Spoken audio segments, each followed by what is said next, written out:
Muchas gracias, Lorena. Mucho gusto. Un saludo cordial para todos, todas. Eh, bueno, a estas alturas creo que ya no somos los participantes de la consulta, sino los sobrevivientes de la consulta. Qué bueno poder seguir conversando sobre estos temas y probablemente varias de las cosas que yo diga ya algunas o muchas las habrán escuchado en el transcurso del día. El texto de Levítico 25-23 dice: la tierra no se venderá a perpetuidad, porque la tierra es mía y ustedes no son aquí más que extranjeros y huéspedes. Otra versión dice inquilinos. Y el versículo 24 dice: por tanto, en el país habrá la posibilidad de recobrar todo terreno que haya sido antes heredad familiar. Voy a presentar una breve introducción y luego unos 5 punticos a la velocidad que el tiempo nos permita. Me han asignado un versículo con el tema La tierra es del Señor. Dos comentarios iniciales. Primero, hemos aprendido en los cursos de interpretación bíblica lo peligroso que resulta hacer teología de un versículo. Sin embargo, me parece que aquí no corremos este peligro porque es muy fácil demostrar que esa afirmación, la tierra es del Señor, la declara la Biblia en muchos otros lugares y de diversas maneras, incluyendo Génesis 1 y 2, que tanto se ha mencionado en esta. Se podría argumentar que Génesis 1 y 2 es fundamento de la promesa de Dios a Abraham, de la ley de Moisés, del mensaje de los profetas, de la salvación en Jesucristo y de la predicación. El segundo comentario es que, de todos modos, hablar del cuidado de la creación a partir de un versículo cuyo tema es más que todo la economía solidaria, sostenible en el largo plazo, representa una situación de la que estamos hoy muy distantes en la mayoría de los países latinoamericanos y quizá del mundo, tal vez con la excepción de las comunidades indígenas, las que han contaminado tanto de esa combinación de individualismo y egoísmo que caracterizan la mayor parte de nuestras sociedades. Entonces vamos con los 5 puntos que debo confesar que son asimétricos, es decir, no dedicaremos mismo tiempo a cada uno de los puntos. Lo primero, así en términos generales, sobre Levítico, eh, que es un libro complejo. Tenemos allí mismo la ley del talión y la ley de amar al prójimo, ¿cierto? Que vistos por aparte, uno se pregunta qué tiene que ver una cosa con la otra. Hay varias cosas que se dicen de Levítico y de este pasaje en particular, como por ejemplo que quizá revela un asentamiento histórico en un momento en que la economía monetaria se había vuelto dominante, es decir, que podría ser un texto del periodo persa tardío. O uno también podría argumentar, si considera que las leyes en todas las sociedades son bastante dinámicas, esta ha sufrido una serie de adaptaciones para situaciones posteriores, porque se habla también de leyes parecidas de tiempos anteriores, no solo en Israel, sino en otras partes. El texto de Levítico 25, donde está nuestro texto, tiene, eh, podríamos hablar de dos grandes partes, los primeros versículos hasta el 22 y luego del 23 hasta el 55. Y la primera parte aparece como unos decretos que ordenan a la comunidad que tome ciertas medidas que tienen un efecto universal. hay paralelos con decretos reales de Mesopotamia. Y la parte de 25, del 23 en adelante, donde está nuestro texto, se presenta como una serie de leyes casuísticas donde se le indica a los individuos cómo deben comportarse en situaciones particulares y tal vez podrían esto representar 3 etapas sucesivas de indigencia para un propietario campesino endeudado. Y la parte final está hacia el final del texto. Entonces, estas leyes pueden entenderse como normas autoejecutables, es decir, que no se necesita que un órgano judicial o jurisdiccional las aplique. Y son leyes didácticas en su intención, que enseñan cómo puede aplicarse la justicia en situaciones económicas específicas. De esta manera, Walter Houston, por ejemplo, afirma que las riquezas y la pobreza en Levítico 25 son accidentes temporales y nada impide que las personas regresen a las condiciones originales. Hay diferentes autores que han intentado demostrar que estas leyes, como mencionaba hace un momento, existen en un entorno más amplio del antiguo cercano Oriente, especialmente en el tema de la liberación de deudas. Y también se presentan como nociones básicas de propiedad con el fin de desarrollar una visión poderosamente original de una sociedad agraria sostenible, arraigada en una ideología de parentesco. Y también argumenta autores como Stephen Russell, que igualmente como otros, que hay algunos paralelos en otras sociedades contemporáneas, antiguas desde el periodo babilonio hasta el persa tardío. Yo quisiera plantear estos 5 puntos, ya habiendo terminado el primero, con una tareita al final. Uno como profesor se habitúa a que siempre hay que poner tareas. Y esta es una tarea no tanto para ir y escribir, sino tareas para la iglesia, para nosotros como teólogos, para nosotros que somos docentes algunos. Y la primera tarea que yo encuentro aquí, solo con esta pequeña del texto de Levítico 25, es esta, que tiene 2 partes. Primero, cuando nosotros estudiamos la Biblia, es necesario tratar los temas donde estos se presentan según la importancia que tienen y considerando su relevancia para la época actual. Es decir, un tema económico que aparece en la Biblia se trata como un tema económico. Y esto lo digo por la tendencia a espiritualizar la Biblia y a individualizar todo, ¿cierto? Es un mal del que sufrimos, interpretación bíblica, y siempre que hablamos de estos temas nos preguntamos, ¿dónde está la iglesia? ¿Por qué estamos tan quedados en estos temas? ¿Por qué no hablamos? Y me parece que en parte se debe a esto, de que cualquiera que sea el tema, lo reducimos a lo individual, a lo personal y a lo espiritual. Por ejemplo, la historia de David y Betsabé, que es un tema del abuso del poder del rey, ¿cierto? Y el abuso del poder del rey, confabulado con los militares, fácilmente lo convertimos en un tema de oración, ¿cierto?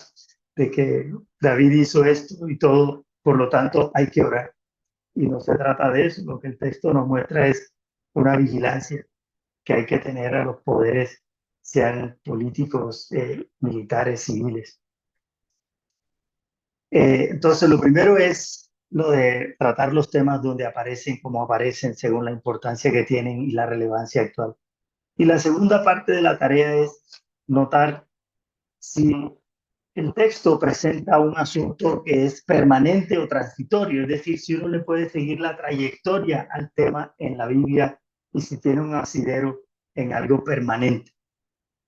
Esta es una ley que se desprende, a mi modo de ver, de la teología de la creación. Es una regulación de un asunto fundamental de la Biblia, que la tierra es del Señor. Entonces, no es necesario esperar que gane tal o cual candidato, que gane tal partido o que ocurran tales cosas para buscar formas de practicar lo que este texto dice, así sea de formas pequeñas. El segundo punto es eh, lo que este texto trata de resolver, el texto de Levítico 25, que es lo que procura. Hay evidencia del periodo neobabilónico y aqueménida, donde los terratenientes resolvían conflictos entre el servicio militar y la producción agrícola directa que tenía lugar en sus tierras a través de diversos medios. Podían financiar el personal militar correspondiente en lugar de servir personalmente. Podían arrendar sus tierras o productos agrícolas o podrían combinar las cosas. Entonces, hay una práctica, el arrendamiento agrícola a largo plazo. Y estos arrendamientos agrícolas destacan una forma específica de tenencia de la tierra que estaba anclada en nociones mucho más antiguas de servicio de la tierra y se remontan a la idea de la tierra poseída a cambio de algún tipo de servicio a la corona, pero también la idea de que la tierra en algún momento vuelve a sus dueños. La idea de Génesis, de Génesis 1 y 2 y también de Levítico 25 es que Dios es como un gran terrateniente que da a la humanidad la tierra en una relación de comodato. Y a mí me gusta más la idea de comodato que la idea de donación, en el sentido de que la donación pues ya es como que pertenece al que la recibe. Y en la imagen, la idea del comodato, la tierra siempre es del que es el dueño original y el que participa del comodato tiene derecho a usar la tierra mientras le dé el destino acordado con el dueño, que es lo que la imagen que presenta Levítico sobre la tierra. Entonces, Levítico 25-23 es la piedra angular del jubileo, que Dios es el dueño de la tierra. Y este es un fundamento moral y teológico. Y esta ley tiene una lógica fundamentada en la historia de Israel, que es una especie de haz a los otros el bien que Dios te ha hecho a ti. Como el Señor te ha liberado misericordiosamente de la esclavitud en Egipto y te ha permitido vivir delante de Él, por eso se les exige que liberen a sus propios parientes de la esclavitud para que vivan con ellos.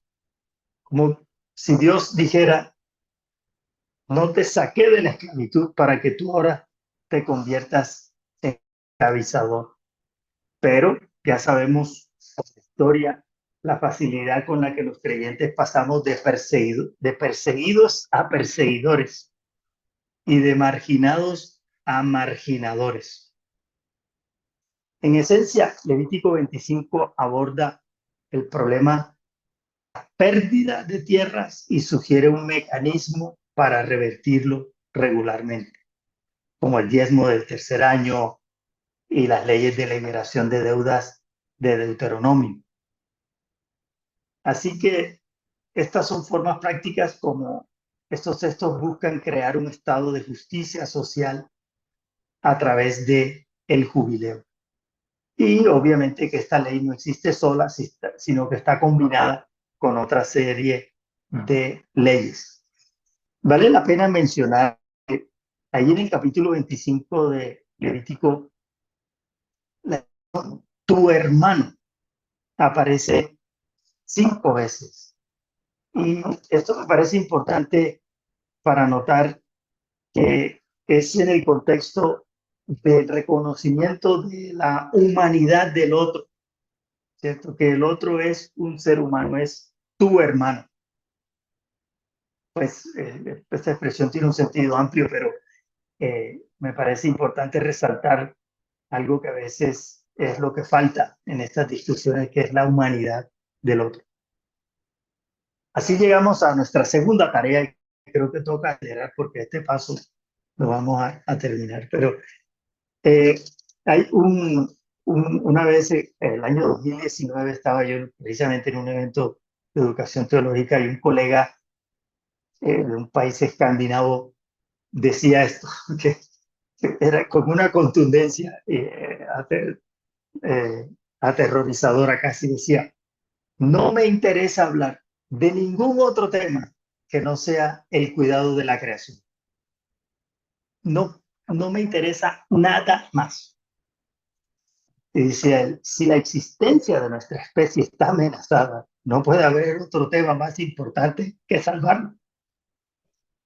Y aquí la tarea consiste en trabajar de forma sistemática, con sabiduría y humildad, para desafiar creencias como son comunes, que la destrucción del planeta es cumplimiento triunfalista de la palabra de Dios, ¿cierto? A expensas de las enseñanzas bíblicas sobre la renovación de todas las cosas y la redención de la misma creación. Yo quisiera mencionar eh, 3 puntitos aquí en el tercer punto, dialogando, poniendo a dialogar el texto de Levítico 25 con Génesis 1 y 2, sobre 3 razones por las que estamos llamados a cuidar de la creación, que sería posible demostrar que están presentes en otros lugares de la Escritura y que hemos escuchado en otras presentaciones en el día de hoy. Primero, lo fundamental que declara Génesis 1 y 2.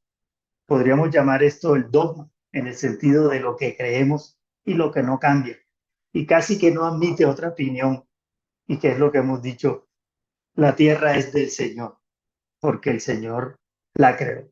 Esto es lo fundamental y a su vez lo más extremo para nosotros, porque la tierra se ha convertido en un bien de consumo, se compra, se vende, se valoriza, es escasa, nos matamos por la tierra, desplazamos gente por la tierra, tenemos campesinos sin tierras, colectivos que se llaman a sí mismos los sin tierra. Entonces, esto es lo primero y lo fundamental. Y por eso recuerdo esta idea otra vez de que somos inquilinos, en el sentido de que por mucho que uno quisiera, cuando es inquilino, no ha recibido una donación. Pero tampoco el inquilino paga por el uso, ¿cierto? Así que por eso otra vez prefiero todavía mejor la imagen de el comodato, donde la conservación de la tierra está condicionada por su uso en las condiciones pactadas. Y el exilio de los judíos es una demostración de esa situación de comodato, según dice Deuteronomio. Hay discusiones sobre si esta ley se practicaba o no, si alguna vez se practicó, en fin. El asunto es que está allí como algo fundamental, como una utopía, si se quiere, que debe ser inspiración. Lo segundo, sobre por qué el cuidado de la creación, es la descripción que hace Génesis 1 y 2, que la tierra es buena, es hermosa y es el elemento estético. Es decir, la tierra es hermosa y al mismo tiempo generosa. Hay tierra para todos y la tierra produce para que todos vivamos bien porque así la creó Dios. Y en tercer lugar, el cuidado de la tierra incluye el aprovechamiento de la tierra para el sustento. Y aquí entran las cuestiones ambientales y económicas que se pierden cuando, como escuchamos ya varias veces, cuando perseguimos la acumulación y cambiamos a Dios por las riquezas. Es mejor para todos, según la Escritura, si cuidamos la tierra y si ésta está bien distribuida.